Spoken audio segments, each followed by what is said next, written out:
रतलाम में एक अनोखा नजारा सड़कों पर देखने को मिला। रतलाम के सगौड़ रोड स्थित शासकीय कन्या शिक्षा परिसर की छात्राएं भीषण गर्मी में चिलमिलाती धूप में नारेबाजी करती हुई अपनी समस्याओं का निराकरण कराने के लिए 10 किलोमीटर दूर पैदल कलेक्ट्रेट के लिए निकली, क्योंकि प्रभारी मंत्री के द्वारा सख्त निर्देश दिए गए थे कि बच्चों के लिए हमेशा विशेष व्यवस्था की जाए। इसके चलते प्रशासन अचानक सक्रिय हुआ तथा जानकारी लगते ही एडीएम एसडीएम छात्राओं को मनाने पहुंचे, परंतु वह नहीं मानी। छात्राओं का कहना था कि वह अपनी समस्याओं को लेकर पहले भी 1 महीने पूर्व शिकायत कर चुकी हैं, परंतु निराकरण नहीं हुआ था। उसके पश्चात कलेक्टर ने बताया कि वह भी स्वयं बच्चियों को मनाने के लिए गए थे, परंतु उन्होंने इनकार कर दिया तथा कहा कि वह कलेक्ट्रेट में आकर ही चर्चा करेंगी।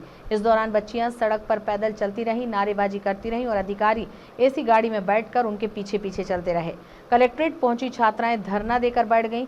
बाद में छात्राओं से ज्ञापन लेकर तथा उनकी समस्या सुनकर उनका निराकरण के रूप में कलेक्टर के द्वारा हॉस्टल अधीक्षिका सुनीता हारी को निलंबित कर दिया गया तथा प्राचार्य गणतंत्र मेहता को कारण बताओ नोटिस भेजा और सहायक आयुक्त को छात्राओं की मांग अनुसार फिजिक्स व अन्य विषयों के लिए शिक्षकों की व्यवस्था हेतु निर्देश जारी किए गए हैं।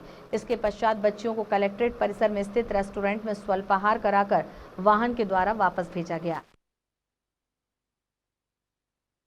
कन्या शिक्षा परिसर रतलाम। आज कलेक्टर कार्यालय क्यों पहुंचे आप लोग, क्या समस्या है? सर, हम इससे पहले भी एक बार 1 महीने पहले अपनी समस्या को लेकर आए थे और हमने हमारी समस्या लिखित में दी थी, पर फिर भी हमारी समस्या का समाधान नहीं हुआ, तो इस बार हमें पैदल चलकर आना पड़ा।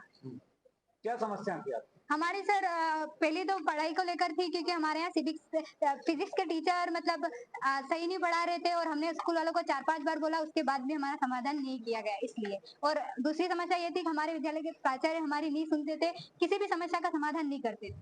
कन्या शिक्षा परिसर की कुछ बच्चियां पता चला था कि अपने परिसर से यहाँ पर पैदल आ रही कलेक्टर कार्यालय, तो मुझे जैसी खबर लगी मैंने तत्काल जो है अपना एडीएम को और एसडीएम को भेजा था, लेकिन वो मानी नहीं। उसके बाद मैं स्वयं भी रास्ते में गया था, मैंने उनको रोका कि मुझसे बात करने आ रही है, तो मैं स्वयं उपलब्ध हो गया हूँ, लेकिन उन्होंने इस बात पर वो जिद पर थी कि कलेक्टर कार्यालय में बात होगी, तो फिर कलेक्टर कार्यालय में ही आज आ गई थी लड़कियाँ।